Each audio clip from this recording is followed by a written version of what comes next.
सहज एका मित्राने काल विचारलं की महाराज आजचे दिन कधी येणार.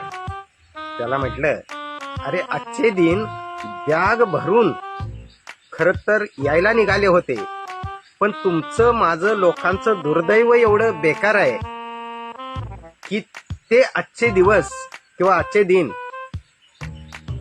त्या अहमदाबाद विमान दुर्घटनेच्या त्या विमानातच बसले होते. खरं तर चांगली लोक तर गेलीच, पण खरं सांगू त्यांच्या बरोबर या सरकारचे आजचे दिन होते ते पण मृत्युमुखी पडले. मित्र म्हणतो की महाराज ही गोष्ट आहे, चांगली लोक आणि चांगल्या गोष्टी गेल्यानंतरच त्याचं कौतुक होतं. No, no, no, no.